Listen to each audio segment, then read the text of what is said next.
Hi, everyone. I'm Dr. Sujaya Banerjee. I am the CEO of Capstone People Consulting and also the founder of the Learning and OD Roundtable. Welcome to this session on culture, leadership, talent trends 2022-2023.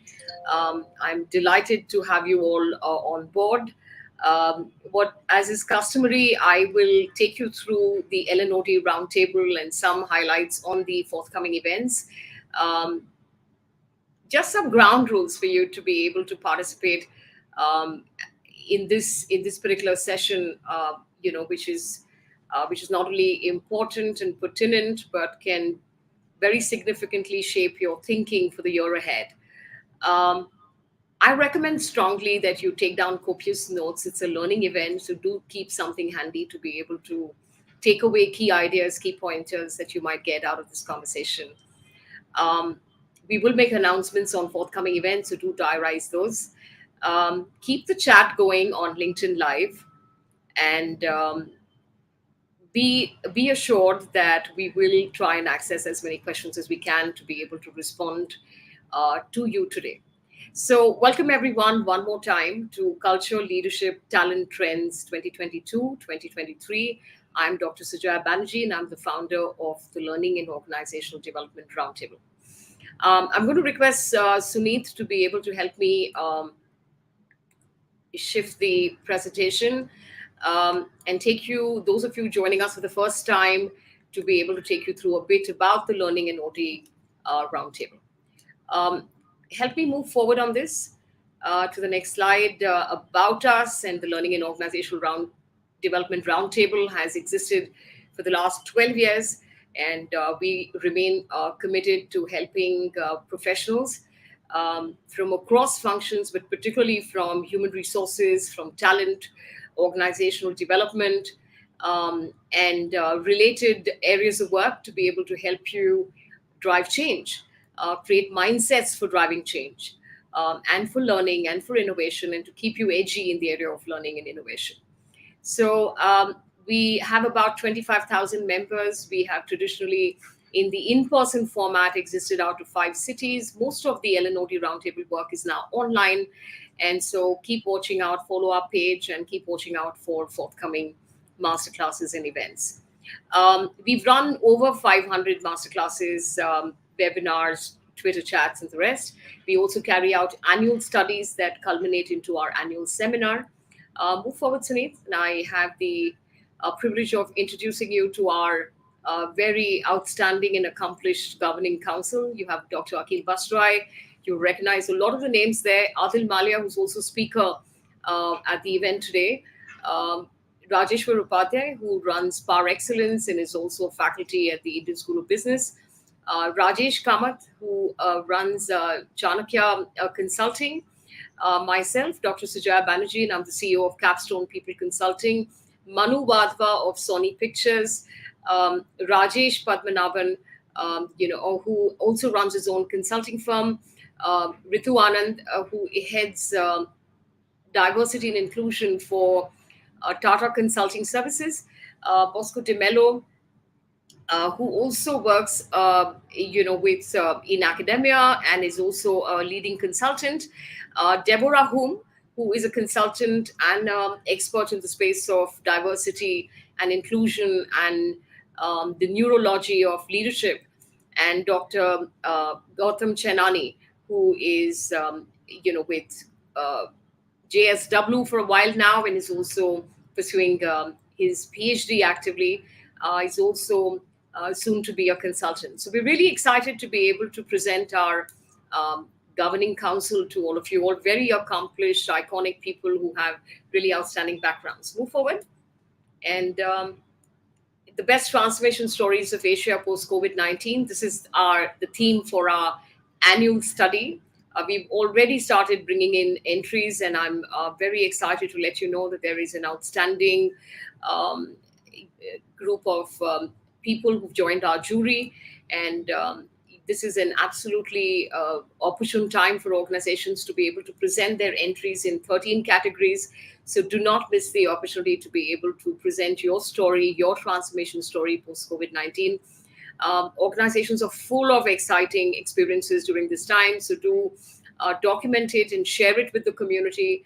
The best papers will get invited for the final annual conference, which we plan to have later this year. But for now, the last date for submitting these entries is the 30th of April. So keep the stories coming in. You can apply in as many categories as you want, and there are absolutely no registration fees. So please make sure that you make the most of this to be able to put your stories out there and to inspire the community. Move forward. And then there is one more session on the outlook for 2022-23, and this time it's around diversity, equity, and inclusion. And I recommend strongly that you diarize this date. This is an important date for you to be able to, especially if you are a DNI practitioner. I'm hoping in the current environment, everyone is a DNI practitioner. So do diarize the date, 28th of April from 4:30 to 6. We have four leading DNI heads of organizations sharing their outlook for 22-23. This is a not to be missed. And so make sure you're diarizing this. And, we've created or curated these sessions at the start of the year so that you have ample time to be able to integrate many of these threads and learnings into your own strategy for the year. So it will definitely provoke new thinking, more thinking.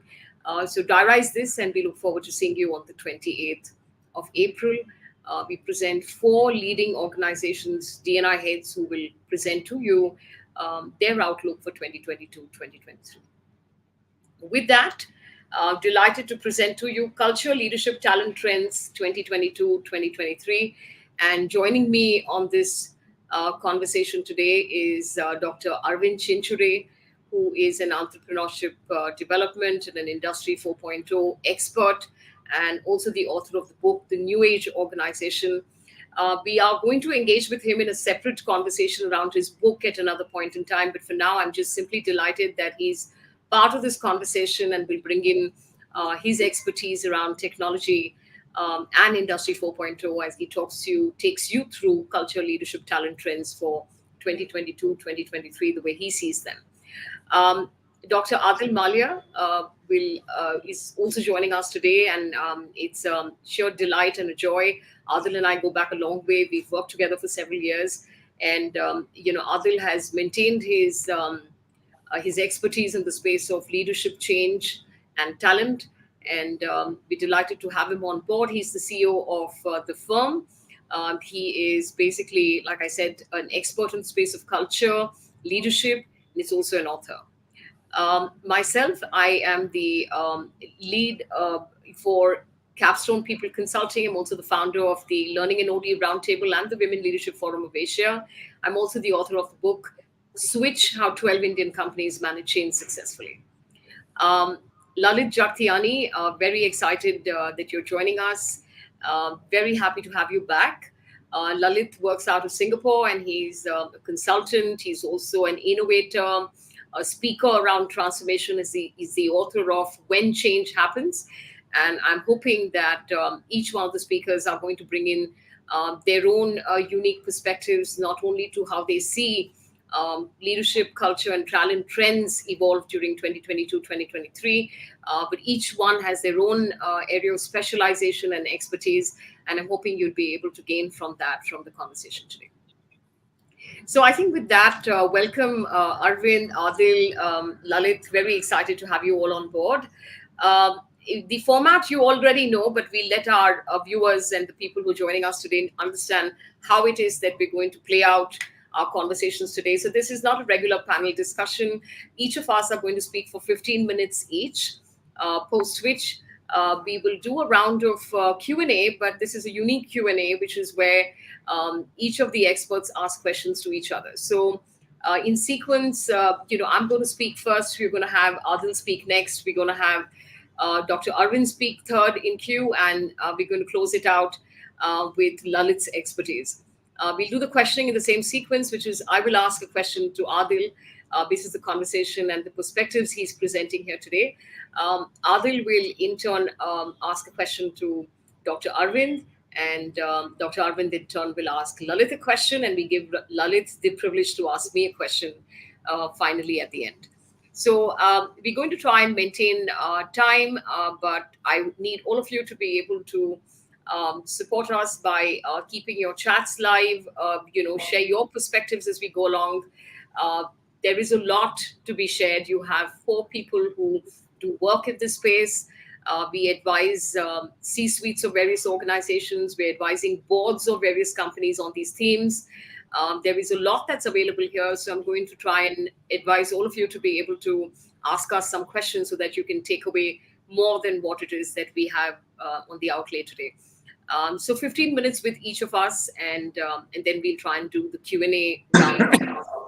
So I'm going to request everyone to put their mics on mute, and we get started right at the start. Like I said, we go in sequence, so I'm going to start, and within 15 minutes, I'll pass the baton on to Dr. Adil Malia.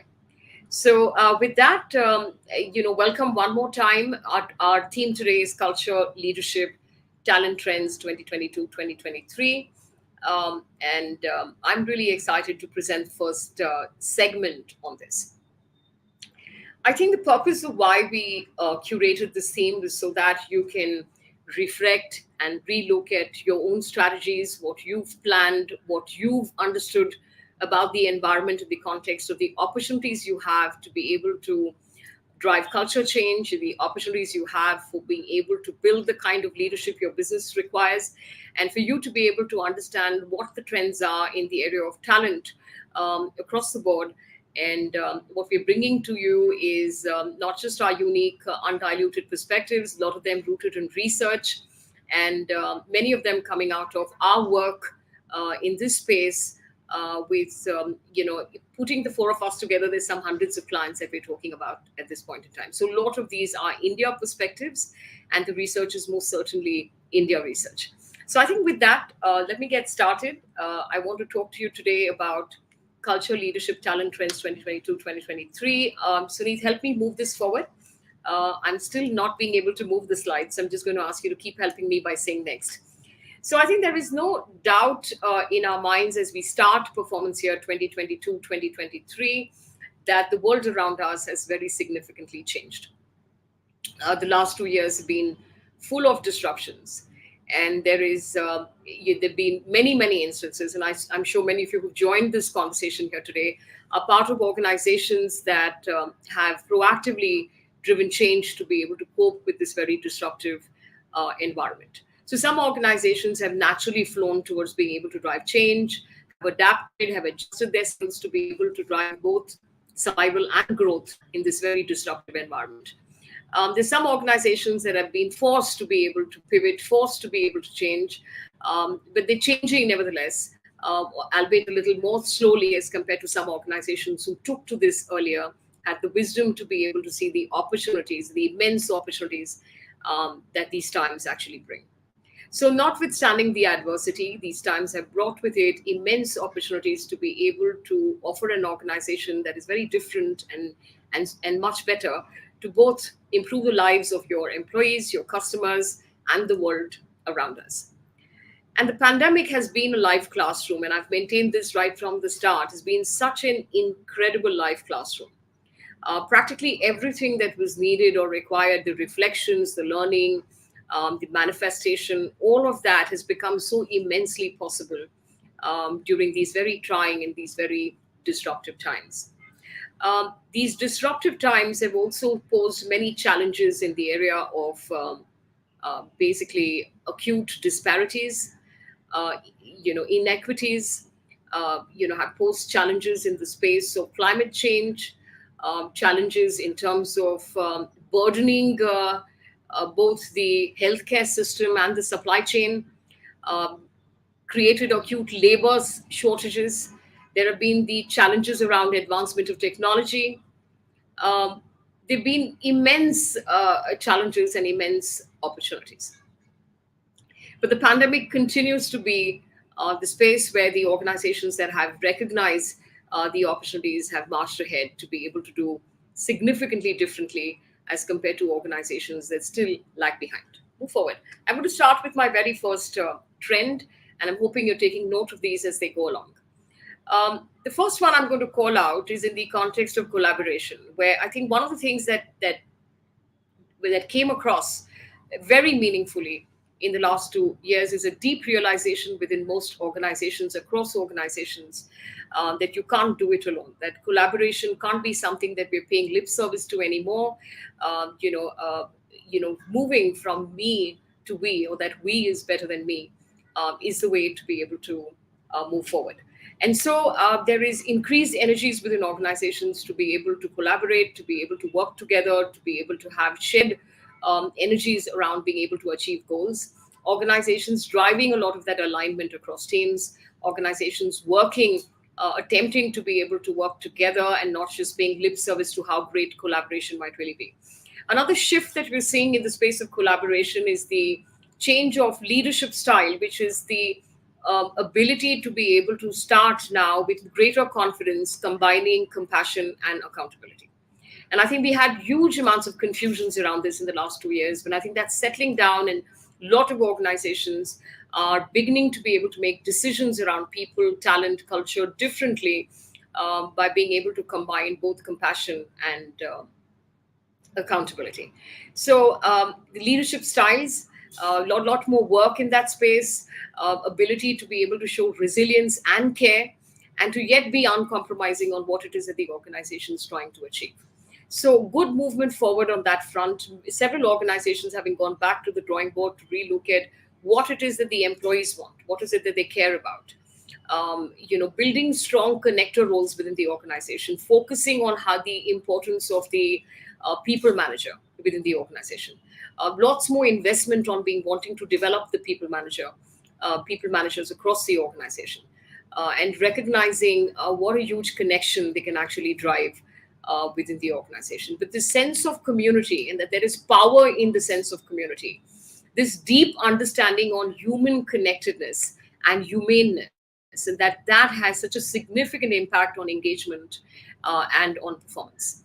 We increasingly seeing more of this within organizations. This is definitely a trend, and if you have not thought about how to be able to build in this thread, the invitation here is to be able to start thinking about this. Move to next. I'm going to now, in trend two, talk about embracing the mindset of the scientist or the experimenter. This is a very crucial mindset that is required, particularly in these times. Um, what we did before is not going to work in the future. And if you did what you did, you're going to get what you got. And so if you want to change what you get, you've got to change what you do. And this realization that if you do not experiment, if you don't try things you haven't done in the past, you're not going to be able to remain edgy, you're not going to be able to propel ahead, you're not going to be able to be sustainable in the current environment. So this is a very positive trend, and organizations are reflecting on how it is that they can build more of this, especially in the way in which they develop leadership within the organization. But the experimenter or the scientist mindset is best sort of captured in the words of Adam Smith, who said that the experimenter mindset requires for leaders to be willing to listen to perspectives which don't necessarily make them feel good, but make them think hard. So, surrounding yourself with people who have perspectives that are different is increasingly the need of the hour, and a lot of organizations who have the wisdom to be able to realize that early are pushing for this. There's a huge push forward for employee voice. There's a huge push forward to be able to empower people to be able to speak up. There's a long way to go on this. And but having said that, there is a realization, there is an acceptance, there is an awareness for the need to be able to have a growth mindset around the challenges that we're experiencing, an experimentation mindset to be able to build cultures of innovation, and most importantly, to surround yourself with people who don't necessarily agree with you, but compel you to think hard. With that, I'm going to move to trend number three. And here I'm interested to talk about digital literacy and tech infra. Um, One of the things that we've seen so significantly get expedited across organizations is these times have been accelerators of change, definitely accelerators of adoption of technology. And there have been lots of evidence around this across organizations. But I want to be able to call out digital literacy because that is the need of the hour. Technology is no more something that you can continue to pay lip service to. It's a question of survival and growth. And most organizations have understood the importance of this. There is no better time than now to be able to invest in tech infrastructure. And a lot of organizations are seeing that and picking the opportunity of being able to build equity around this, which is to be able to uh, figure the projects that they want to be able to invest in, even at the cost of growth sometimes, because they don't see growth as sustainable unless they've invested in tech infrastructure. So tech infrastructure is important. Reinvention of what it is that we have already is important. Important for organizations to be able to ask questions like, what tech do we need right now? What technology do we need in the future? What kind of agile technology can change with us while we change? And so building digital literacy and tech infra is very key. And I'm hoping that Arvind's going to pick this thread and talk more about this with you. But I'm going to leave you with the thought of digital literacy. Do we just know of technology, or we know and understand which technology can actually offer a solution for our persisting problems? And two is no better time than now to be able to invest in tech infrastructure. Every company is eventually going to be a tech company. So it's important to be able to figure out what's in the way of sustaining high performance within your organization. And like I said, many organizations preferring investment in tech infra over growth. And so it's that crucial and that mission critical. So I'm going to leave you with that thought on both digital literacy and tech infra. Let's move forward to our trend number 4. And this time I'm going to talk to you about talent development and skilling for changing needs. Talent development and reskilling for changing needs. Um, there is not just a perceived, but appears an actual talent shortage in many industries, and it's not uncommon in current times for organizations to want to look for this talent outside their industry.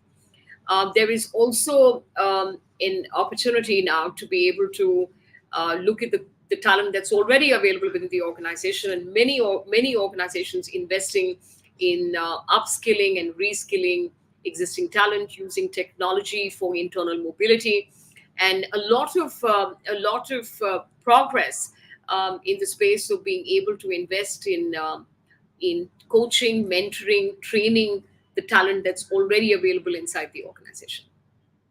What you also have in the talent context is the phenomena of four generations that work together.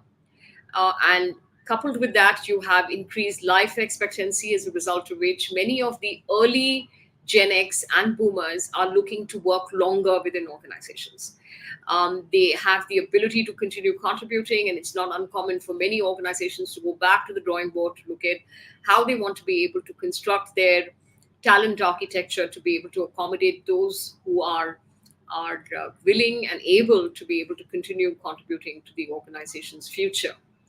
Um, Increasingly, there is a trend to be able to look across generations to find the best person for the job, particularly for leadership positions.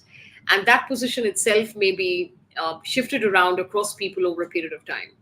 So, putting the best person available into the job, I have first-hand experience in organizations where very senior people, so seniority, number of years of experience, tenure, there is a lot of courage around not being concerned around that, and in fact accelerating the change agenda within the organization, moving away from industrial era mindsets to be able to manifest basically the future of work cultures and more empowering cultures, and the knowledge era by being able to bring in young people into senior leadership positions. So top leadership is not no more senior leadership. It's basically people who are well prepared to be able to take on top leadership roles. Just recently, one of the clients I'm working with has someone who has 9 years of experience who's going to take on the CEO role for a healthcare organization. And this is while most people who into this role have 25 plus years of experience. So it's increasingly not uncommon. This is not mythical anymore. This is a reality where organizations have the gumption to put the best person available on the job, notwithstanding whether the person have years of experience. So a lot of these paradigms are being bust, and it's not uncommon to have young people take on big roles within the organization. Um, the dynamic of being able to drive collaboration across generations is the last one that I'm going to be able to point out here. So that is definitely must be in your consideration set.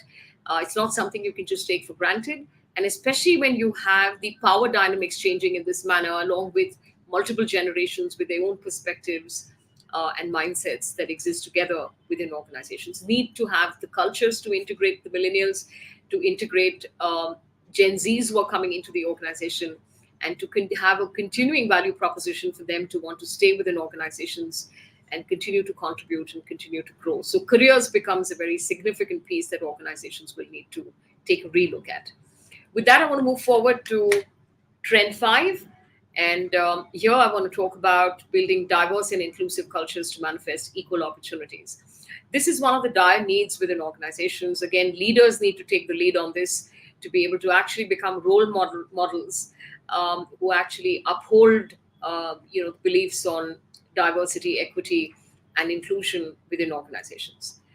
There has been a lot of pain associated with discrimination. So, mostly the trends in this area include organizations working very closely on bias related training, or basically sensitization, actual story sharing, so that more people palpably understand what we're talking about when we talk about diverse and inclusive cultures. Working around and getting leaders to understand the impact of discrimination in the environment that can have that can adversely impact retention, talent, performance, engagement, innovation, is large part of the work that organizations are increasingly doing. But building diverse and inclusive cultures continues to be part of what the leadership will role model, the leadership will uphold. There's a lot of healthy conversations inside organizations around the insane desire to be able to deliver to the shareholder at the cost of fairness and equity to the employees. And I think a lot of these conversations are very healthy and huge move to want to build sensitization around it. This is still a long journey. It's some way off, uh, but lot of interest in wanting to do this, a lot of investment around this, a lot of useful conversations around diversity, equity, and inclusion within organizations. The leaders expected to be able to take the lead on this, and everyone to become aware of biases, so that you create an environment where everyone can call out biases. So, an increasing amount of work in this space, increasing number of professionals taking up careers around this space, which is very healthy. Move forward, and last but not the least, I'm going to leave you with my trend number six, which is creating a culture of well-being through health and psychological safety. So health we've been talking about, well-being we've been talking about. These are themes which cannot be paid lip service to anymore, and I think a lot of organizations realize that the hard way in the last 2 years. But this again needs to be exemplified and role modeled by people in significant positions within the organization, by leading holistic lives themselves, by managing their own health, their own fitness, their own physical health, their own mental health, their own emotional well being, their own spiritual health. And unless more people take the lead on being able to do this, this remains lip service within the organization. There need to be policies, processes, programs around this, which truly support the credo or the belief around um, the culture of well-being. We see a lot of organizations making an attempt to do this. There's also a lot of mandatory sort of check in the box programs, but there is a relook. A lot of organizations are making an attempt to do during this time. The 2022-2023 outlook includes building cultures of health and well-being, um, rather than having programs on health and well-being. And I think that's a good move. I cannot complete this conversation without talking about psychological safety, which is right at the center of health and well-being within organizations, which is creating cultures where people feel psychologically safe, not just physically safe. This involves having cultures where people are encouraged to speak up, where employee voice is valued, where leaders are willing to listen, where employees do not feel fear or don't experience fear around having to speak up or having to share ideas, beliefs, opinions, concerns, and also mistakes. This is a significant prerequisite for innovation in any organization. Um, it's a long way off. it is still being built. There are many cultural threads which basically create impediments around this. We're one of the highest power distance nations in the world. Most organizations have tall hierarchies. This can all contribute towards creating this environment of distance and fear. But many organizations have started serious work in this space, which is very encouraging. And this work in the area of psychological safety, work in the area of physical and mental well being are going to be very crucial and right at the center of being able to create organizations that can sustain high performance. So I'm going to, with that, pause here, and I tried kind of giving everyone a kind of an overview on outlook trends in terms of culture, leadership, talent for 2022-2023. But you have three brilliant speakers coming up on the back of what you've just heard, and I'm sure they're going to augment and bring in many new perspectives around this theme. So I think with that, I'm very delighted to pass the baton on to my friend of many years and also someone I admire, Dr. Adil Malyai. Over to you, Adil. So thank you very much, Sujaya. Thank you, Arvind. Thank you, Lalit. And good evening, ladies and gentlemen. Indeed, a matter of great pleasure for me to be invited to this erudite panel to share some of my thoughts. I certainly do not have a very structured presentation, because what I'm really going to be doing is I'm going to be curating some of my experiences in the last 2 years with our clients and try and share with you the culled out experiences of what are they going to do and how are they handling the situation for their large corporations to be able to cope with culture, leadership, and talent in the kind of changing times that we are experiencing. Particularly in times like this, when things are so uncertain, and frankly, between you and me, there is no expert who has a common voice, or there are no group of experts who have a common voice to be able to exactly tell the real way forward. It is absolute listening capability of people that will really make the difference. Listening to the inner voice of themselves, which will keep giving them periodic prompts into saying what is it that they need to do. Listening to the other practitioners in different companies to find out as to what is it they are doing, so that from there they would be able to draw. And also listening to people like you and me, who I label as thought farmers, so that collectively what would emerge from their inner voice and from sharing the experiences of other practitioners and from thought farmers like you and me, the kind of thoughts that would emerge, collectively, all of us would be able to find out a real way forward that we want to find to be able to cope with challenges of the kind of times that we are facing in.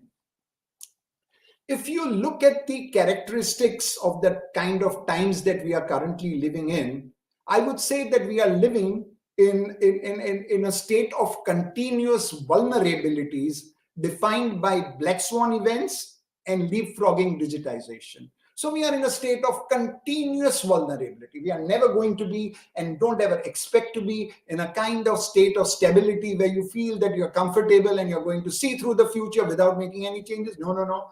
We are living in moments of vulnerabilities, and these vulnerabilities are defined by two factors. Number one, the black swan events that are happening, and the second is the leapfrogging technological digitization, such that every company in the world, in whichever value chain it is operating in, it is going to be a digital company. Now, black swan events, as we all know, are those sudden events which could not have ever been imagined, but suddenly we find that those black swan events are actual realities, and when they occur to you, they go and totally change the basic paradigm of thoughts around those events. Those are the black swan events. World experienced these black swan events also in the past, but the kind of frequency with which the world is now experiencing these black swan events is something that is redefining the pattern in which we are all going to be operating in. And because of these black swan events and because of this leapfrogging of digitization that's happening in the world that we are living in, we find that reaching, just when you have reached a steady state, you find these new black swans, you find new applications suddenly coming in, you find new competitors coming in, thereby making everything that made you believe, which was your strength, look actually like a vulnerable weakness, and therefore you feel that you are in a state of susceptible situation which could cause you thorough damage to the businesses and the operations and your success in the future. As a consequence of these vulnerabilities, the economic markets change, business realities change, strategies change, the various actors and the players change, and organizations, in reaction to these changes which are happening in the marketplace, also go and change their strategies, they change their systems, they change their processes, they introduce new tools. But somewhere, unfortunately, we are unable to realize that along with these hardwired changes in the organization, three critical domains in which organizations' soft readiness with the people resources in the organization also need to be modified. Somewhere down the line, there is a tendency to believe that we want to cope along with the changes in the environment with the same old systems, processes, and practices which were introduced to manage people resources, talent, and culture in the same old way where possibly you had left. Jokingly, I say that we continue to use the Harappa and Mohenjo-daro practices even in the digital times, and therefore there is this misalignment which causes us all the problems that we have.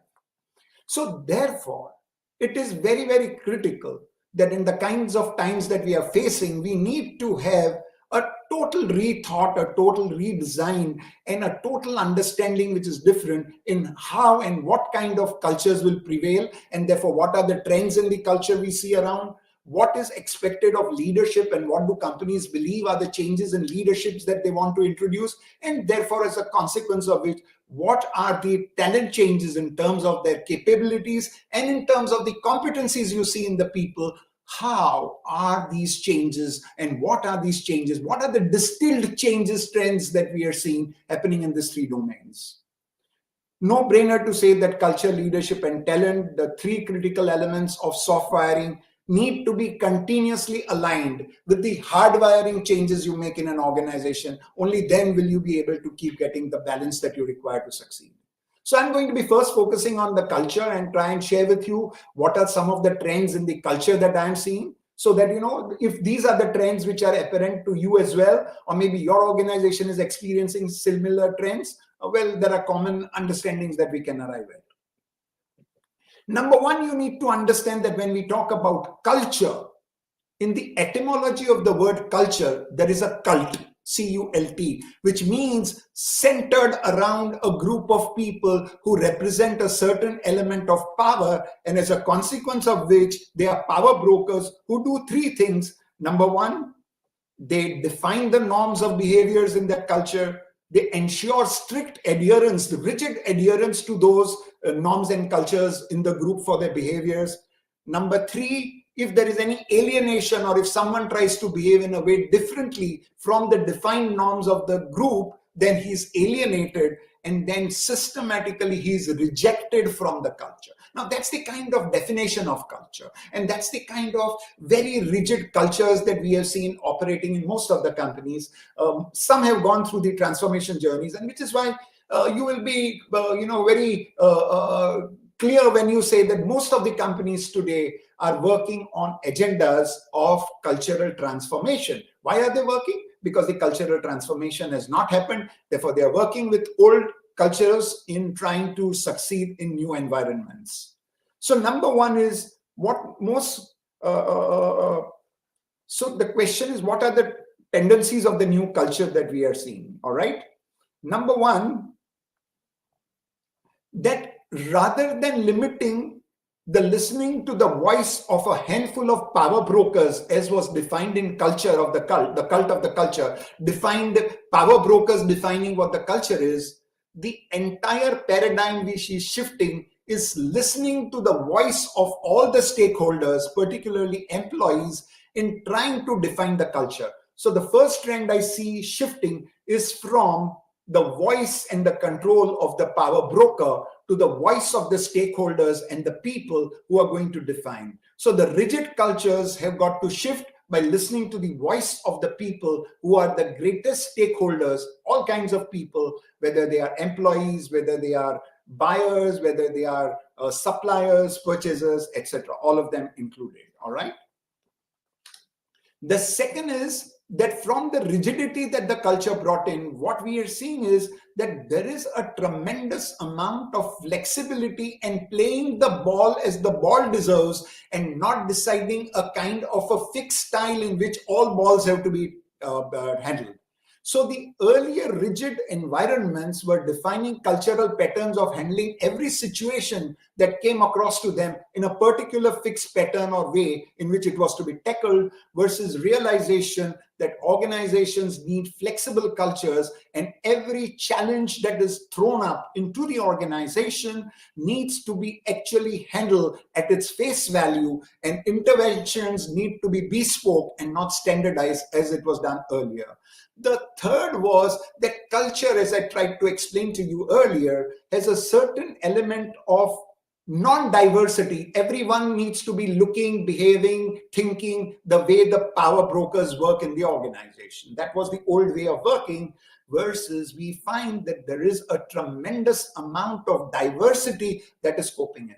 Unfortunately, diversity in the current times is being misunderstood as trying to employ women, and women are actually the only parameters of diversity, which is in a way true, but which is not true. When we are talking about diversity, we are talking about full range, real-time diversity, and which is what the cultures are driving.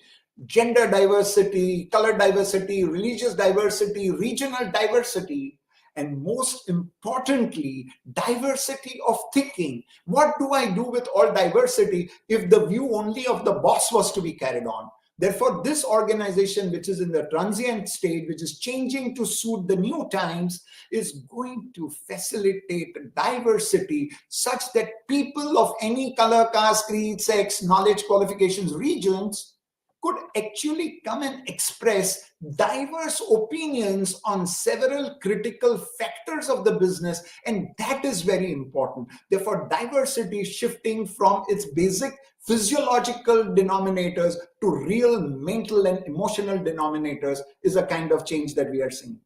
The inclusiveness, because earlier most organizations that we have seen were only trying to be a certain limited club membership organizations, where a handful of people who had power or who were close to the power brokers really decided how the organization worked. Everyone else, even if they were clever, even if they were smart, even if they were more capable, actually had no inclusion in the decision-making process of the organization.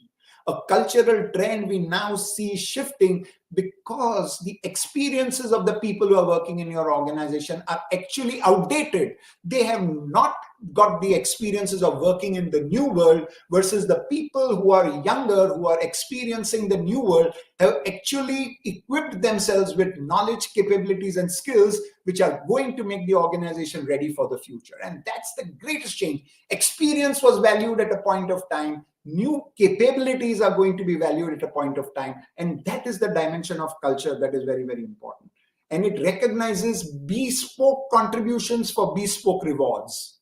There is no standard rewards which are going to be given in the cultures. Most cultures are now designed to give bespoke rewards for bespoke contributions, which will be measurable. These are the trends I'm seeing in the cultural domain. What are the kind of trends I'm seeing as changes which I'm seeing in the post-pandemic period and a little before that as well in the areas of leadership? Number one is, it was earlier only power driven, and the power driving was very, very important, versus power as a source of serving the contributors is one of the most important change I'm seeing, where the people with the power are supposed to facilitate people who are delivering with all resources, support, and a facilitating environment. That is a that is a classical change that one sees in areas of leadership. Now, one of the most important trend I'm seeing is that whilst best practices and efficiencies were very critical in the previous period, one sees a distinct trend where not only efficiency, but effectiveness is becoming very critical. Effectiveness from the point of view as to how the leader is able to connect with his people and use his leadership skills to be able to drive better results and create a better value for the organization. Effectiveness is becoming a very, very important thing in the changed environment that I'm seeing. A leadership that was rigid. Now, you see, there are three kinds of leadership that one sees in the pandemic period and the reaction to the pandemic period. There are three kinds of leaderships that have emerged. One is the rigid leadership. The second is the resilient leadership. And what we see as a trend in the future is called anti-fragile leadership. What does it mean? So all the organizational leadership when the pandemic period was experienced was very rigid, which was not able to change. They were not willing to make any changes from the old patterns, were rigid and they got broken. The second pattern was resilient. That means they fell for a while. They did not know what to do, but they were resilient enough to get up now and say, okay, let's catch the train where we left it and we will provide it. But it is still the same train which was derailed for a while. Catch that old train and run with it. Resilient capacity to do that. And the new way of leadership as defined is anti-fragile leadership. Now, what does anti-fragile leadership mean? It means things that gain from disorder, thriving on chaos, growing beyond imagination in chaotic conditions. And that is the kind of leadership, because chaos is going to be the normal pattern of behavior in the kind of vulnerable times we are going to live in. So we cannot, it's good to be resilient, but it is greater to be anti-fragile, because you will be able to then think of going to newer heights in your organization, then just catch the train where it stopped and making it kickstart to its new journey and destination. From hard-nosed performance, these softer elements will become more and more critical, because redefining of the organizational designs is happening. Everyone is indulging in design rethinking and trying to see how do we change the design. Structures are changing. Dependency on co-location and infrastructure is changing. It is possible for people to now work not necessarily from one region or location, but to be able to contribute meaningfully from any kind of locations as far away from the corporate offices. And therefore, a total redesign is happening, which requires ability to create a leadership environment around those co-located locations. And that is one of the great changes that we are seeing. Not power, but influence is becoming. Only leaders who can influence, because power is generally seen very, very logistically. If you are in one office, the powerful man drives you. But when you are dispersed and operating from several locations, it is the leader's ability to influence which is becoming more and more important. So when you hire leaders, ensure that there is influential skills, that they are able to influence people, very important. Most important in the kind of times where learning is changing, knowledge is changing, a learning mindset of the leader is so very critical. And therefore, what is changing is the leadership is changing around the fulcrum of learning and not the fulcrum of power. Earlier, power holder was the leader. Now, he who can learn the new skill sets to be ready for the new world is going to be the leader. Communications and listening, very, very critical skill set. It used to be earlier as well. But in the changing times when people are in different locations, they have different challenges, ability to communicate and not only listen, to communicate because they want to also hear your point of view, that is becoming very important. And inspirational leadership is certainly going to become more important, because you need to be inspiring people to be doing things at different locations, where chances are that when they are co-located differently, you will tend to lose your connections with them very fast. And the last are the sets of thinking on what kind of trends I see in the domains of talent. Number one, tech savvy, at the same time environment friendly and job efficient. That is very important. You got to be job efficient, but you also got to have high quotient in terms of effectiveness. That is when your leadership, your talent will be identified. Ability to recover quickly from adversity. Talent's ability to recover quickly from adverse moments is another trend that I'm seeing happening. A constant learning mindset. You may be very talented today, but can you imagine when the world is changing, suddenly you will find that you're not that talented person. So your ability to rework your talent out, learning to learn is the most important ability that the new world is looking forward to. So your knowledge may be anywhere, but the knowledge will outdate itself. Your ability to learn is going to be most important.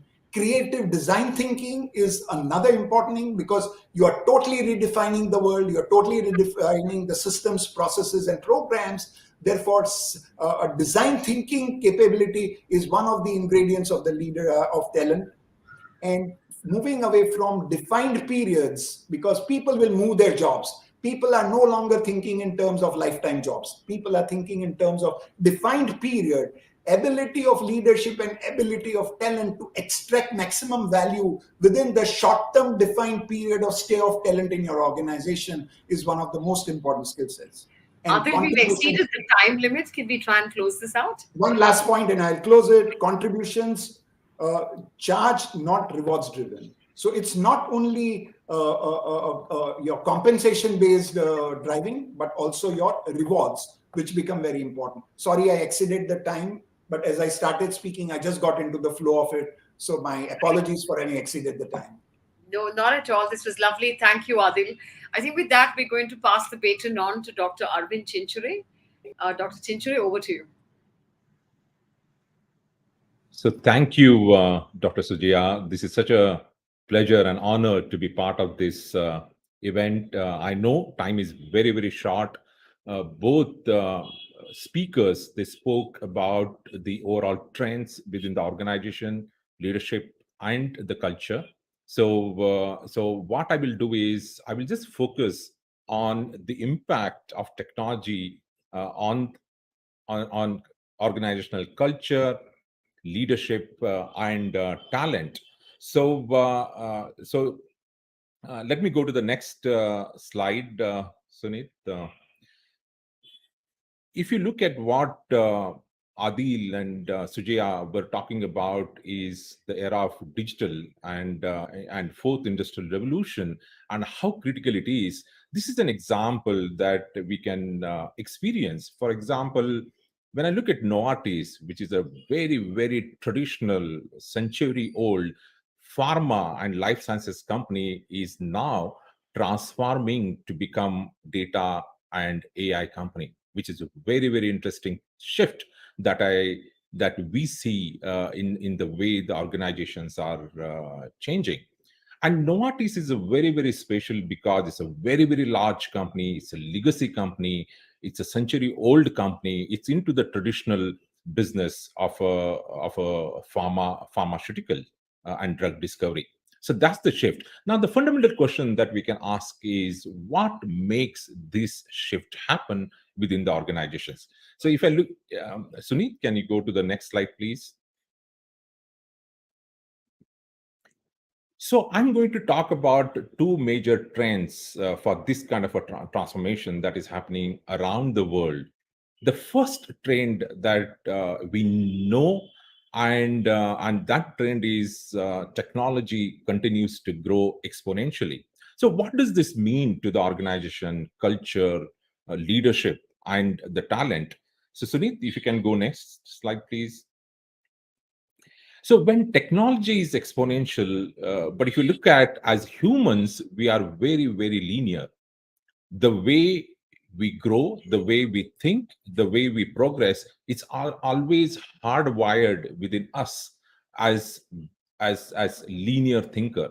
Just to give an example, if I had to graduate, so I start with LKG, UKG, and finish first standard, finish high school, and then complete my graduation. It's a yearly progress that we see.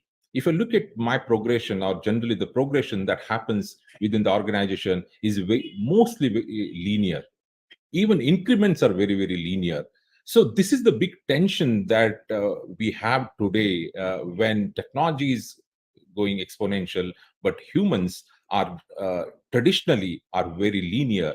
So it's extremely important for us to shift our mindset from a linear to exponential. Sunit, can you go to the next slide, please?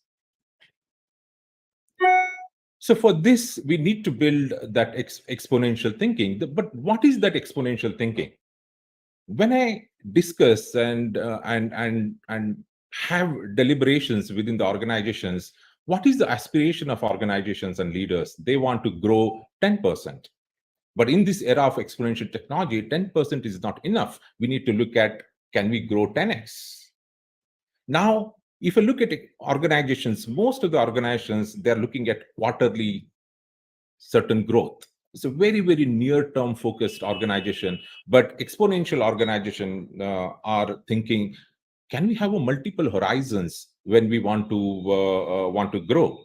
If you look at traditional organizations, they are more focused on how can I enhance the product and product features.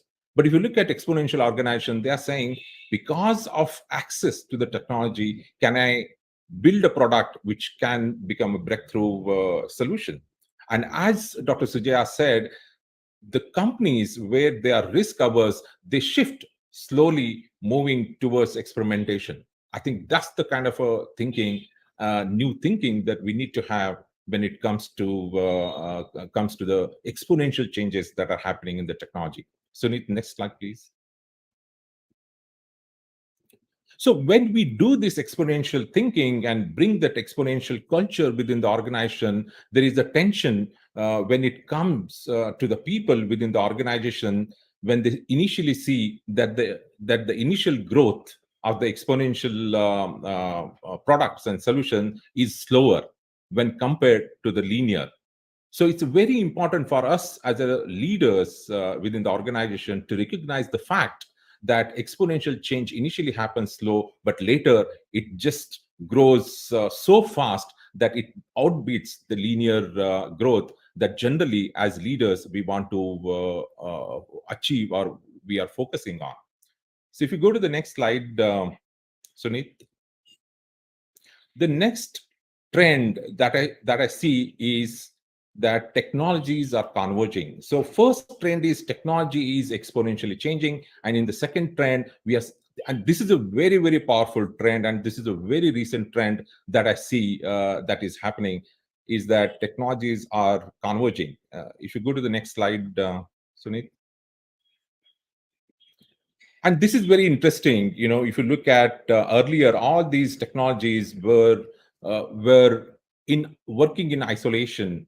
But today, if I look at AI as a technology and look at the kind of a convergence that you see in this chart, that AI is now converging with cloud, mobile connected devices, then we have mobility and robotics and so on. And that's something which is very, very big shift that is happening.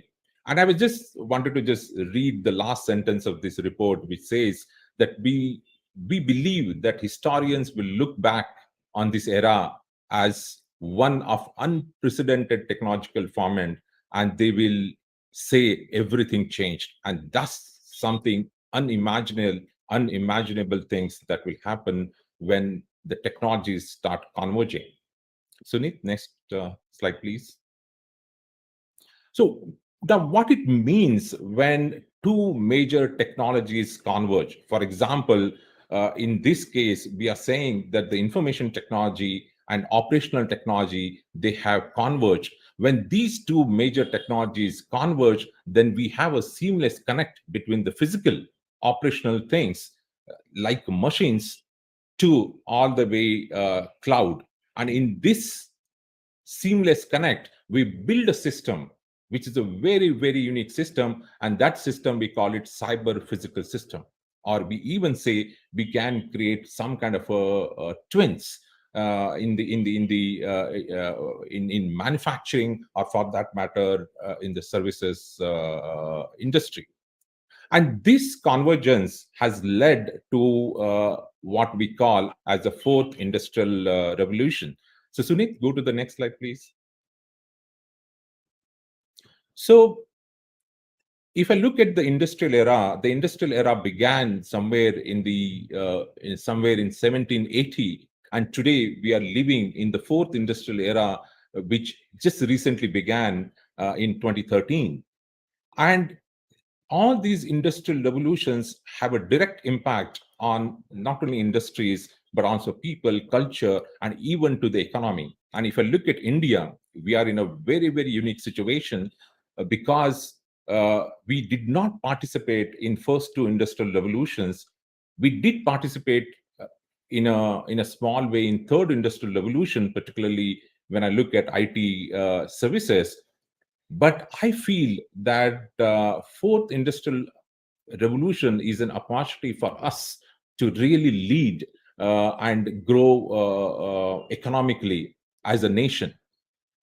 And when we discuss this part, the challenge remains is that the fourth industrial revolution is a extreme automation, and this revolution happened originated in the Western world when there is a shortage of people and labor. But look at India as a nation. We have to accept and adopt to the Industry 4.0. In a situation, we have abundance of people, abundance of a labor. So we as a nation are in a very, very unique situation. It can really have a negative impact, but we can also convert this into something which is of advantageous to us. So if you go to Sunit, the next slide.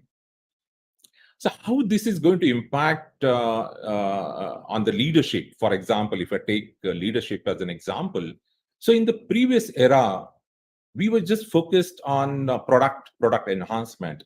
Now, because of the third industrial revolution and the fourth industrial revolution, we move from just having the product innovation or process innovation or business model innovation to creating smarter products and smarter services. Then we move from smart product to connected product, and then we build a product system. And eventually, because of fourth industrial revolution, today we are able to create these system of system or platform of platforms, which is a very, very unique shift that I'm seeing that is happening today. So what when I look at the leaders, I think leaders initially used to think that, okay, we need to focus on creating new products. But now leaders have to move from a product thinking to, recently we used to say we need to start thinking in the systems manner. So we moved from products to systems thinking, but I'm predicting this is going to be a very new trend, that we have to move from a systems thinking to system of systems thinking.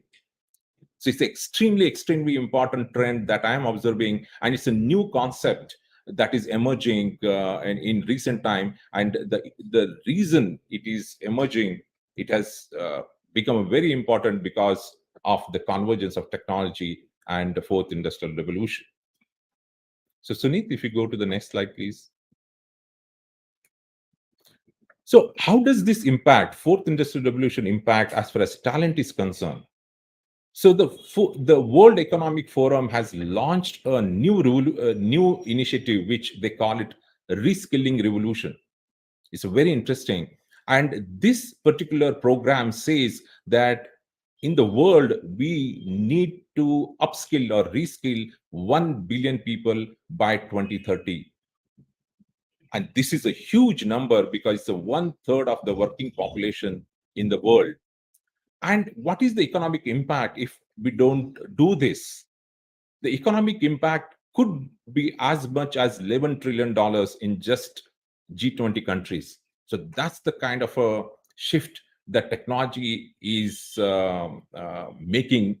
And as organization, as leaders, we need to see that we are skilled, we are upskilled, and we become relevant in the world, and particularly succeed and lead in the fourth industrial revolution. So the next slide, Sunil. So what kind of a talent that we need to create? And I see that Dr. Sujaya and Adil touched upon various skills that we need to build in the era, in the digital era, in the new era. So what I see that there are three critical components for us to create new leadership and new talent. The first thing, we need to have emotional skills. And this is very, very important. And Dr. Sujaya referred again and again in her presentation. We need to be looking at our emotional well-being, and that emotional well-being will start from being mindful, being emotionally very, very stable, building those EQ skills, being compassionate, being empathetic, and being self-aware, and so on. And this skill is going to differentiate we as humans when it compares to the machines, because machines are going to be more intelligent as we move forward, and we as humans, we need to ensure that we differentiate with these intelligent machines, and we have to work with these intelligent machines. The next skill that is required is being creative, being innovative, being entrepreneurial. That's something which is like a tools that we have to differentiate again the routine work that we traditionally do, and now machines will replace that. Then humans, we need to shift to become more creative, more innovative, and more entrepreneurial. But all these things can happen provided we are aware, we are knowledgeable about the technology. So we may not be expert in technology, but we should have enough knowledge for us to apply and use the technology to solve the business problems. So I have my last slide, Sunil. So I published a book called The New Age Organization and How to Navigate Rapid Disruptions and Lead in the Fourth Industrial Revolution. So what I realized that there are disruptions, and these disruptions are going to happen, as Adil said. There is no certainty in this. So as I referred, technology is going to disrupt, is going to be game changer. But along with this, the next disruptor is going to be the sustainability. And then there are so many global shifts that are happening: economic shift, geopolitical shift. Now, right now, we see that Ukraine and the Russia war is impacting all of us. And previously, US China trade. This is going to be a major, major impact on the businesses and demographic shifts. So we have new millennials, Gen Z. So organization has to align to the changing demands and expectations from the young population. So how we need to create these new organizations, the kind of a culture that we need to create is to bring that agility, to bring that responsiveness. We need to create a culture which is like a startup. And but just that culture doesn't help. We need to create a culture where we look at profits with purpose. And I have given several case studies in the book. But the leadership has to be unbossed, leadership has to be compassionate, and leadership has to think and move from a product to system of system thinker. So let me stop here, and of course we will have a more discussions during Q&A. Thank you, Dr. Arvind Chinchure. That was outstanding as usual. And for those in the audience interested to know more about his book, we will be in conversation with him later in May around his book. And so watch the space for more to dive deeper and to listen in on the Dr. Arvind Chinchure on his book called The New Age Organization. I think with that, we move to the last speaker of the day. My pleasure to pass the baton on to Lalit Jagtiani. And Lalit, I'm hoping that you will bring in the emphasis on change, considering, you wrote a book called When Change Happens. I think without much ado, I am mindful that we are sensitive on time right now. So I'm just going to hand over to you. So, ladies and gentlemen, presenting Lalit Jagtiani on Culture, Leadership and Talent Trends 2022-2023. Thank you, Dr. Sujay, and hello everyone, and it's great to be here. So, Sujit, are you going to put up the slides? Super. So, if you can go to the next slide, please. So, Dr. Sujaya, Adil, as well as Dr. Arvind have all spoken about the Black Swan events and the disruption of COVID and digital. But here, what I would like to focus on is therefore, from a pure organization perspective, what are some of the challenges that have come as a result of that? The first one is, as employees, managers, and even organizational leaders, with this remote working that people are working with, we've always struggled with this whole context of when do I empower my teams and how much control do I have with them, particularly now that I'm not meeting them face to face. My interactions with them physically have become a little more remote. So the role that I would like to look at is what you and me as facilitators of change, whether we are leaders or change makers, how do we help organizations transition to this new way of working? So can you move to the next slide, please? So if you see this particular slide, is very interesting. This was at one point one of the most high-end data scientist job that you could potentially see. And these are women who are basically looking at some ticket stubs to basically analyze, what are the typical journey that their customers are taking in this railway, and where do they go, and which are the more frequented destinations. So can you go to the next slide? Now, if you think of that job today, it's unthinkable to imagine such a physical nature. And that's because, as we all know, and we've heard about this, that the whole digital era has been evolved into an intelligent era. So Dr. Arvind has talked about it in greater detail. What we will start looking at is what is the implication of this digital era on the people, on you and me and our roles. So can you go to the next slide, please? And this is really the impact that you and I are going to be facing as we go forward. As we keep going in the world of corporates, the tasks that we thought were absolutely relevant to our own expertise and maybe in nature slightly repetitive will be taken over by automation. And the expectations of the organizations are that they get in employees who are more and more focused on what they call as high value tasks. So what are these implications, and what is your and my role in making this shift in not only the employee, but how do you manage then with these employees as well? So to give you a kind of a perspective of a human dynamic here, as more and more quality of the employee becomes to focus on thinking, the more resistant they become to control and direction, right? So there's a pro and con for value outcomes. So can we go to the next slide?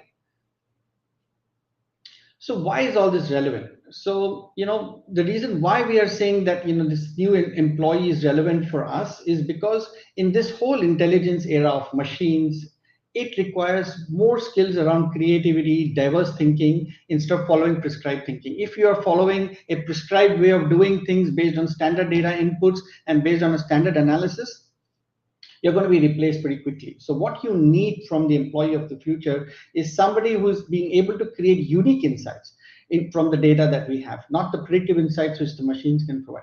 What that means then is to be able to put employees into that mindset, into that thinking, into that level of creative sense making, as we call it. You will require to give them a higher autonomy, and that higher autonomy has a price. And that's where, as managers, we are kind of trying to wonder around what kind of organizations and organization structures that would support this. So can we go to the next slide? The other dimension is that even as we are moving into the new gen of millennials, they are not driven by all the motivators. Say, for example, what my generation was driven by, was mainly focused about career, success, achievement, focused on specific goals that I climbed the corporate ladder fairly quickly. But today's millennials who want to enter this workforce and are talking about saying, hey, does this job make meaning to me? Is this something that connects with the purpose that I have? And I've seen, and this is as much true for many of you who have experienced millennials, they are actually challenging the quality and the nature of the roles that they have been assigned, trying to find the connect and meaning making that happens to them on a personal and professional level.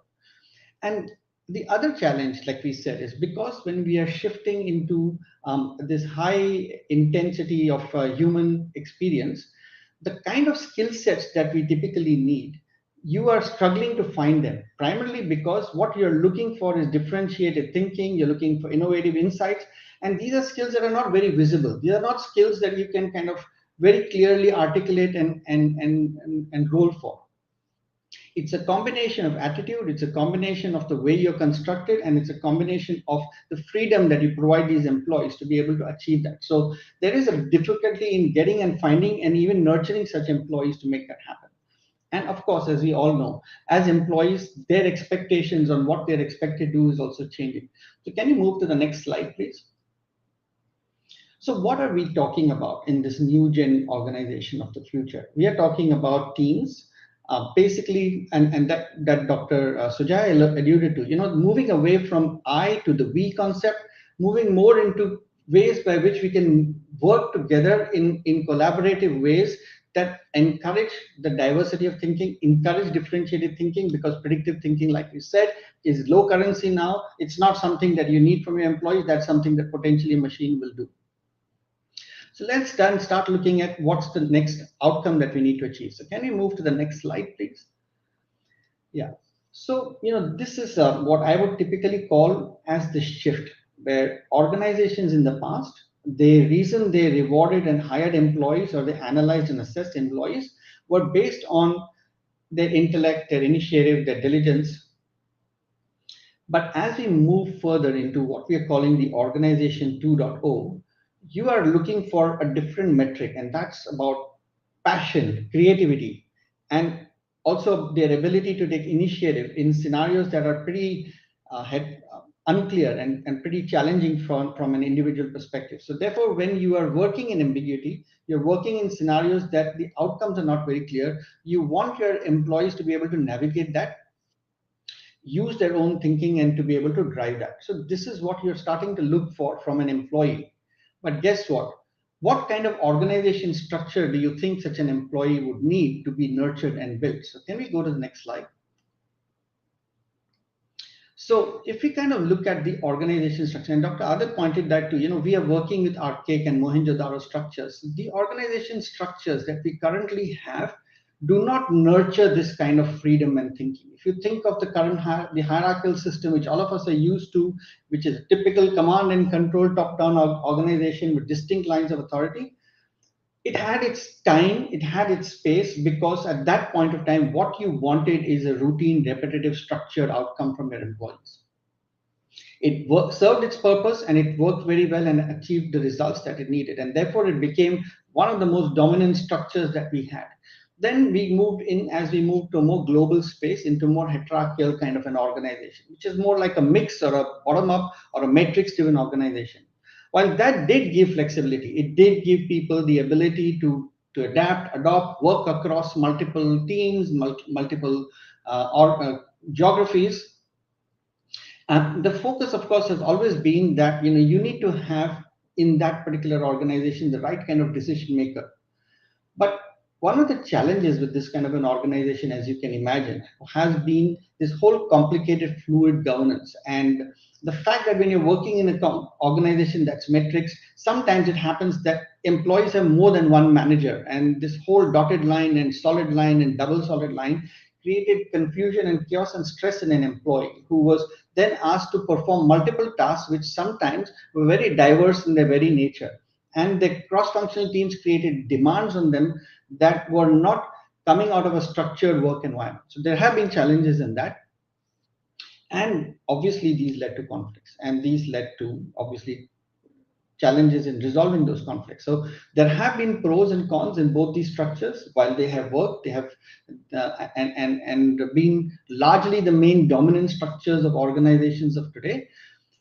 There is a shift, and the shift is the new org structure that we're talking about, is the holocratic structure, or something that's very similar to what Dr. Arvind pointed out as the startup organization culture of the future. And in this, given in mind that the role that we're expecting the employee of the future to take, given the reality that we need to provide them a little more autonomy of execution, given the need for us to give them more empowerment, because now we're expecting them to take decisions in ambiguous scenarios. We're expecting them to do some free thinking, applying their own insights rather than looking at data and applying the predictive insights. This structure seems to support that kind of behavior. But here comes the challenge. If you imagine an organization that's built on the context of hierarchy and hierarchy, your bigger challenge is it's harder to deploy. And it largely depends upon the goodwill of the workers. So can we go to the next slide? So if you kind of look at it as a structure, it's very decentralized, and it has its own challenges as we make things work. But it is largely built around, hey, this is interesting to me, this is how I can work together, and teams either engage or disengage based on the nature of the outcome of the organization. So can we go to the next slide? So here is what I would say is, how do you and me as facilitators of change prepare ourselves to drive this organization of the future state.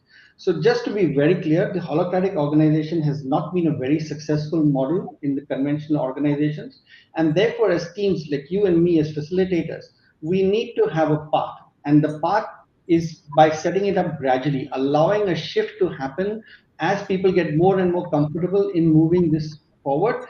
That's how this organization would be able to transition. So it starts up with setting up the action teams, building that creative tension, then getting them to basically move into the more structures of the future, which is more holocratic. And I now with that go to the last slide, which is basically a question for all of us to reflect on. So, we need, of course, the advantages of the holocratic structure to create employee engagement. But while it works very well, as we know, in the startup environment, we need to figure out how we create these kind of teams which are focused on very specific initiatives and then grow these teams till there is a culture change in the organization. And therefore, the question is, how do we create teams within the current structures that can leverage the best principles of holacracy and then achieve the desired goals? So that's the thought I would like to leave you with. And with that, thank you. And over to you, Dr. Sajai.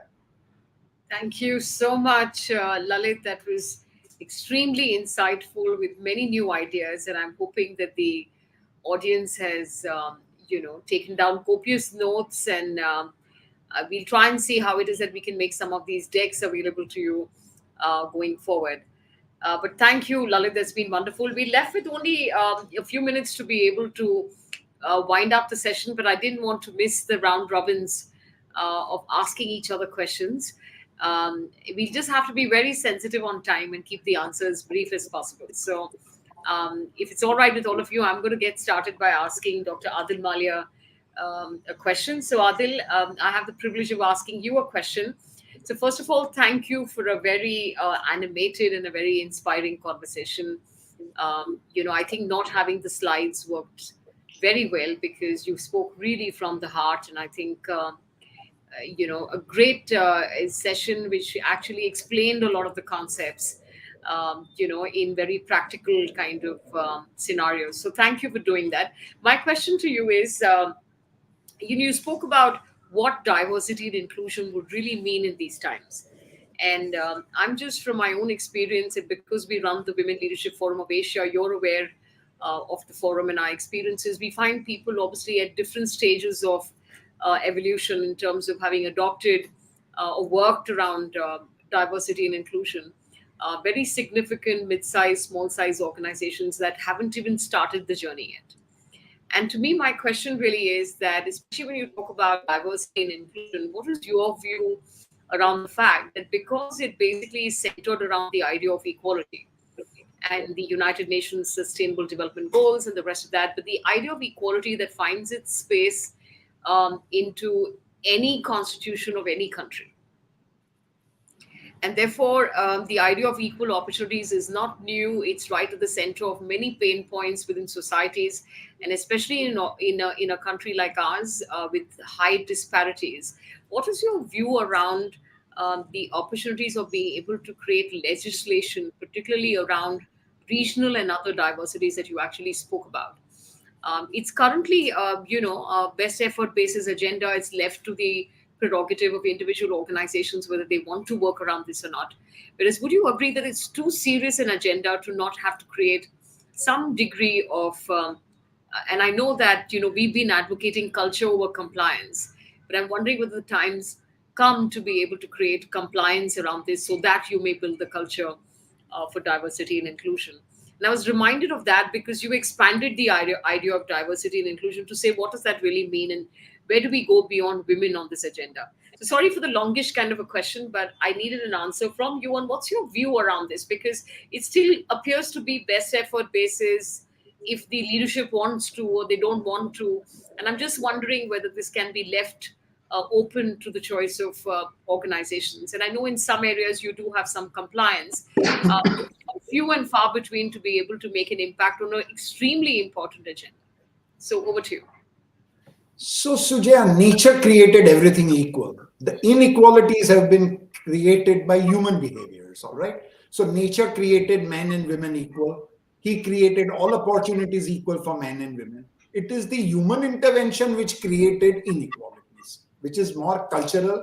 sociological, and those kinds of patterns need to be changed. Now, coming to the crux of the question, do you believe that is legislation the real way? I personally come from a school of thought that a limited period legislation could help. So, for say, for example, 5 years, 7 years, 10 years, you were to make a legislation that mandated some kind of a regulation around employment of women. Fair enough. But I genuinely believe that unless and until a real socio-cultural revolution happens and the thinking of the people changes, this diversity agenda will be carried on to the paper level just to be in compliance with the requirements of law, versus what you really want is in spirit and mind and belief the equality, that in terms of talent, in terms of contributions, there is no difference, that men and women are equal, and at times women are better and men can be better, but there is no difference at all. That realism has to be brought into the belief and the mindset of the culture and the sociology and the people. That is the point at which the transformation will happen. Legislations, we have seen what happens with the constitutional legislation for the reserved classes. We have seen what happens, years and years, nothing happens. Then you again keep extending it. So I believe that, this is a socio-cultural transformation and we need to lead it. Right. So thank you for that response. It came from the plight of seeing so many organizations just doing nothing about this agenda at all. And also very many large organizations which basically, advocate it and talk about it, pay lip service to it, but at ground level, they've actually not made too much of a So, progress. social action. Can people collectively, can talent collectively come and say that if you do these behaviors, if you do not have diversity programs, we will stop working in your organization? A social movement to that end. And that is the time when the brands will get affected, valuations will get impacted, and therefore not legislation, but socio-cultural action is what will bring the balance on. Good. I think this just opens up another idea for another debate. And maybe when we have the outlook for diversity and inclusion coming up shortly, maybe we can follow that up with a nice conversation. But I thought we should bring it in here simply because the progress is too slow and the optics on this are quite misleading. So basically coming from that space, really. But thank you for indulging me and responding to that. Adil, you can go ahead. You can ask Dr. Chinchure a question. Dr. Chinchure, you can ask Lalit, and we'll wait for Lalit to ask me. So over to you, Adil. So, Arvind, predominantly as I was listening to you, the entire fulcrum of the piece lies on quantum increase in thought leadership. All right. So, unless and until you get that quantum leap in thought, you will not get it. Now, same is the experiences we have had with quantum leadership. When we are talking about quantum leadership, same problem comes in. So, what is your prescription on how do organizations increase this quantum change in the leadership, in the thought process? How do you increase this thought process? So the first step that I see when I look at the organizations, very, very successful organizations who have achieved that kind of a quantum jump or a quantum leap in terms of organizational culture, change, growth, and agility and responsiveness. It all depends upon the one key leader or set of leaders in the top who set that agenda or who can set that culture of change. I see that one when I compare, say, for example, Netflix, Amazon versus there are many traditional companies uh, which still are struggling to bring change. It is now, if you look at Amazon, it's Jeff Bezos, or for that matter, if I look at Microsoft is a great example that I see, a company which was on the rise with a very different culture of monopoly and so on. And then comes another leader, and then decline begins. And here comes Satya Nadella, who brings the entire Microsoft to a completely different transformation, which leads to $1 trillion company, or maybe more now. And the reason that transformation happened, and this transformation is not simple, because the culture that existed earlier and the culture that Satya Nadella wanted is almost opposite, and he managed that change. And he says, when we read this hit refresh, and I was speaking to one of his very close team member and COO, and he was telling me, the way he brought that change in terms of through empathy, through compassion, to diversity. The amount of work that Microsoft is doing today in the diversity is incredible. So I think, or for that matter, if I look at Indian companies, I worked with Reliance Industries, uh, and the shift that is happening again. Whether it's Dhirubhai, he created Reliance, and then if you look at Mr. Mukesh Ambani, the way he's bringing the change. Of course, there could be different perceptions about the company, but a leader, I think, brings tremendous age. He's the catalyst, or he brings that power to bring that change, because that's how the second level of leadership is built, and the talent that works. But I can go deeper on this, because it's a very very broad question in that sense, Adil. But one one way to achieve is this. And therefore I feel that there are two dimensions that are very very important to make that change happen. Is on all these companies that I see, they are very very entrepreneurial in nature, very very agile, at least in the front end of the product development or solution. So when we go to the back end of the innovation, then we need to really be process oriented and other thing. So how, as an organization, we have a culture which, there are two different cultures in front end. In the innovation side, there's a one culture which exactly opposite when it comes to the back end of the organization, where there's a lot of production that happens. So that ability and that understanding and that awareness. So I mean, I can go on talking on this. So one organization, Adil, I was studying, someone who was exceptionally good in the back end side of the organization uh, was promoted as a leader to drive innovation, drive change and growth in the front end side, and it did not succeed. So I think the leadership plays a very very So which I important. think some point Lalit will have to explain how this holography kind of a concept ties into what you are talking about. Absolutely. Right. Uh, and last point I want to make, what I think holacracy and different organization models that are being experimented. So I'm studying this. I'm saying that reverse the pyramid. So I have written this in the book, and I can give several examples, my own example from my professor to many other recent. I think it's not just holacracy. I think we, as you said, Adil, it's all Do about you want to servant make, leadership. do you want to make that a question for Lalit, maybe, so that we Yes. can continue with the round robins? Yeah. Yes. So this is where this. But I think Lalit, again, it was insightful presentation, and you touched many dimensions about change and the kind of a change that is happening in the era of digital, and the shifts that are happening in the world. So I have two questions in that sense. Of course, there is a and how do we look at these different organizational models, and make these organizational models as a part of the organization, though you have given the steps to achieve this.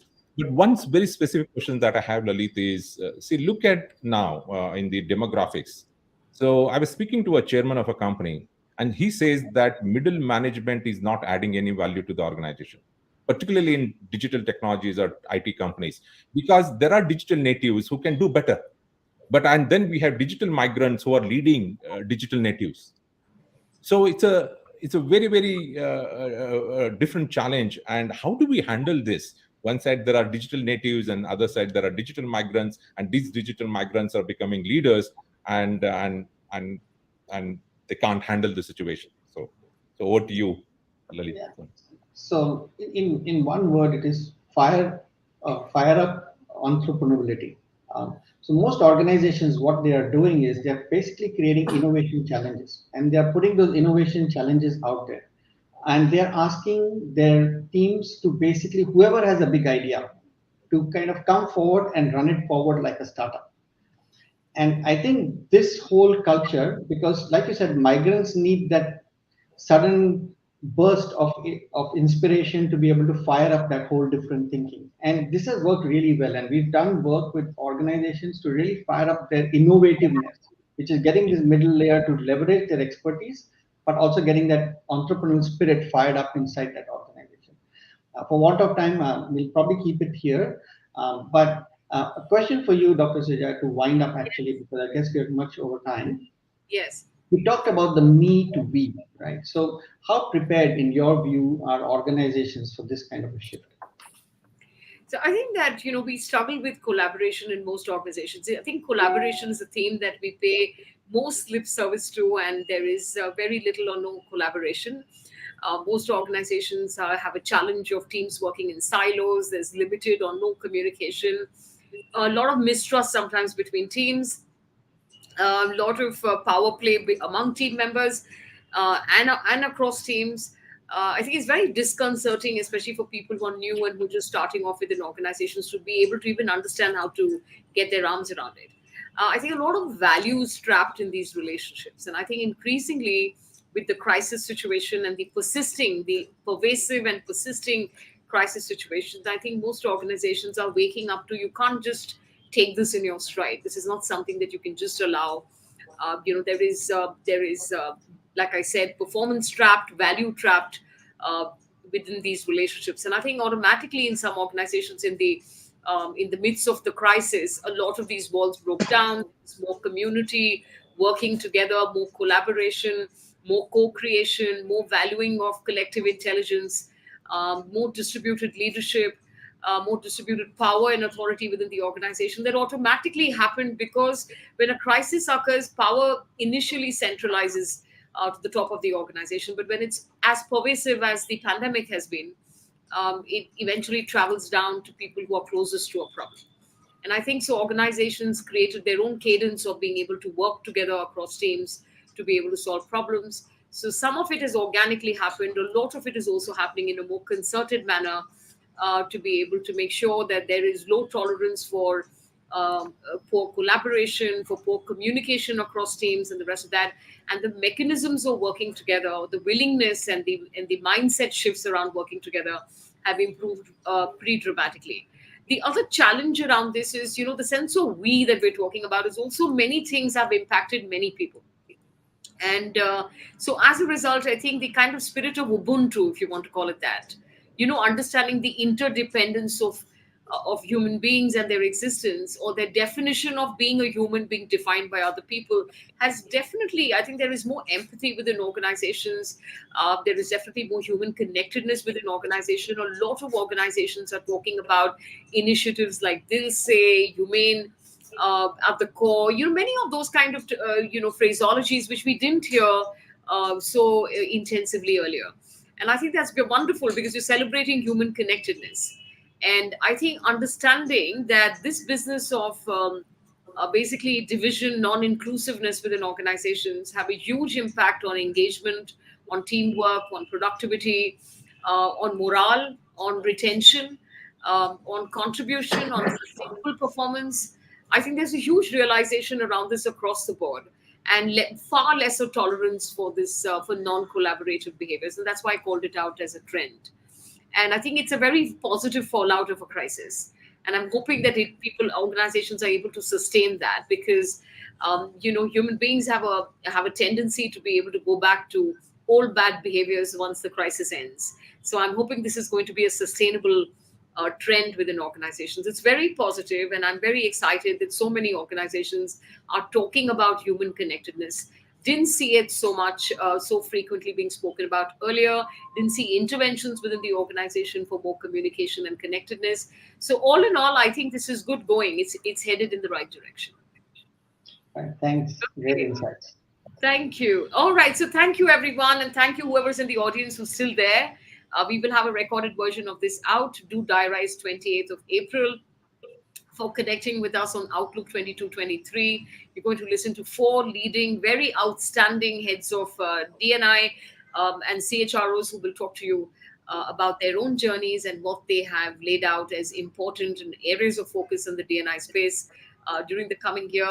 They all have wonderful stories of how their business is integrated, and they have a significant case for how positively their D&I interventions are impacting the business. So remain tuned in for that. Watch the space for more. There's more coming in.